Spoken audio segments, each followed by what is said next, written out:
అమెరికాలోని ఓ హైవే. రాత్రి సమయం కావడంతో వాహనాల రద్దీ లేదు.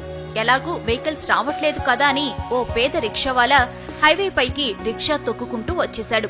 సరిగ్గా అదే సమయంలో ఓ ట్రక్ శరవేగంగా అట్టే దూసుకొచ్చింది. ట్రక్ డ్రైవర్ రిక్షావాలాను గమనించేంత టైం లేదు. బ్రేక్ వేసేలోపే ప్రమాదం జరిగే పరిస్థితి వచ్చింది. సరిగ్గా అదే సమయంలో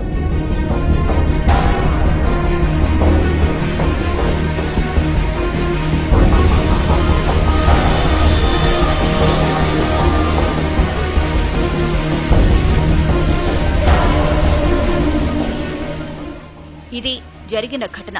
ట్రక్ డ్రైవర్ ఖచ్చితంగా ప్రమాదం జరిగిందని, తాను ఎవరినో గుద్దేశానని భావించి గబగబా ట్రక్ దిగి వచ్చాడు. అటు ఇటు అంతా చూశాడు. ఎక్కడా ఏమీ లేదు. ప్రమాదం జరిగిన ఆనవాళ్లు లేవు. అసలక్కడ ప్రమాదం జరిగితే కదా.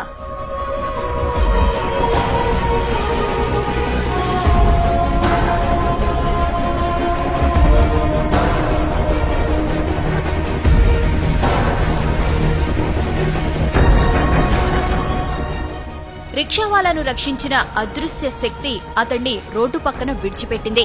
అతడు ఆరోగ్యంగా ఉన్నాడో లేదో తెలుసుకుంది. అతడు సరిగ్గానే ఉన్నాడని భావించి అక్కడి నుంచి మెల్లగా వెళ్లిపోయింది.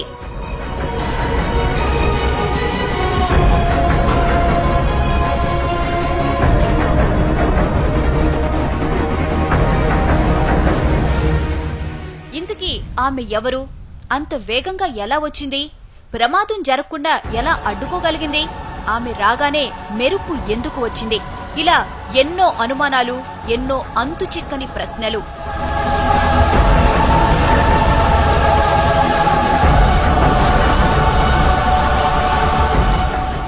అంత వేగంగా మెరుపులా వచ్చింది కాబట్టి ఆమె ఖచ్చితంగా గ్రహాంతర వాసేనంటున్నారు కొందరు. గ్రహాంతర వాసే అయితే ప్రమాదం జరుగుతుందని ముందే ఎలా ఊహించిందని ప్రశ్నిస్తున్నారు ఇంకొందరు.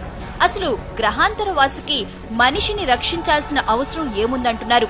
పైగా తల వరకు కప్పుకున్న డ్రెస్ కోడ్, నడక, నడత అన్నీ మానవుల తరహాలోనే ఉన్నాయి. అందుకే ఆమె గ్రహాంతరవాసి అనేందుకు అవకాశాలు లేవంటున్నారు ఇంకొందరు.